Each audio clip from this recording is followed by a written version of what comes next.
আসলে ভেঙে দেয় তাদের সম্পর্কে কিছু বলেন।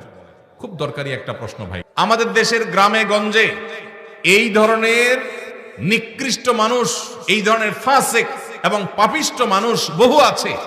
এমনকি অনেক লোক আছে নামাজ কালাম পড়ায়, মসজিদে জামাতের সাথে নামাজ আদায় করে, কিন্তু মানুষের বিয়ে শাদী উপলক্ষে খোঁচাখুচি করে। কোন এলাকাতে একটা মেয়ের খবর নেওয়ার জন্য আরেক এলাকা থেকে মানুষ আসছে, এলাকাতে আপনাকে পাইছে একটা পুকুরের ঘাটে উজু করতেছেন, দেখছে যে মসজিদের পুকুরের ঘাট উজু করতেছে, বেচারা নামাজি মানুষই হবে। জিজ্ঞাসা করছেন, ভাই সালাম আলাইকুম, আপনাদের এলাকায় অমুক মেয়েটার সম্পর্কে কিছু জানেন কিনা? আপনি চিন্তা করছেন, আরে তো আপনার শত্রুর মেয়ে, আপনার সাথে তার আইল ঠেলাঠেলি আছে, এই চান্সে আপনি শত্রুতা উদ্ধার করার জন্য বলছেন, ভাই আল্লাহ বাঁচাইছে আপনি আমার কাছে আসছেন।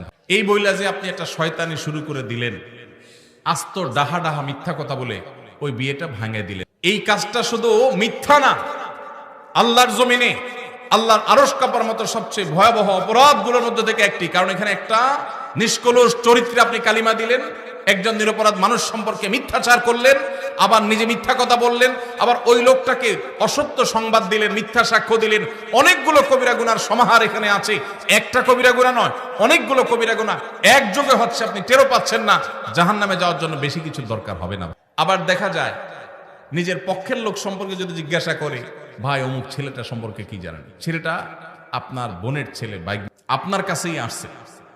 আপনি চিন্তা করলেন, হায় হায় আল্লাহ বাঁচাইছে যে আরেকজনের কাছে যায় নাই। ছেলের গুদুর আছে, বহুত বদনাম আছে। আপনি বলতেছেন, ভাই আমাদের এই গ্রামে যদি একটা ফেরেশতার মতো ছেলে থাকে তো এই ছেলে আছে ভাই, একের ছেলে এক।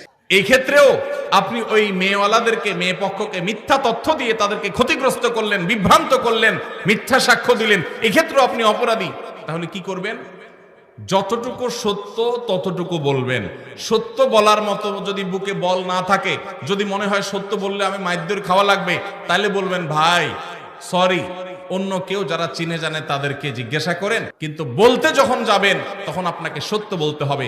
নবী সাল্লাল্লাহু আলাইহি সাল্লাম বারবার আমাদেরকে সতর্ক করেছেন। তিনি বলেছেন, যদি তোমাকে কিছু বলতে হয় ফালিয়াকুল খায়রা আও লিয়াসমুত, তাহলে ভালো সত্য যেটা সেটাই বলবে, আর না হলে চুপ থাকবে। কিন্তু বলতে গিয়ে মিথ্যা বলা যাবে না।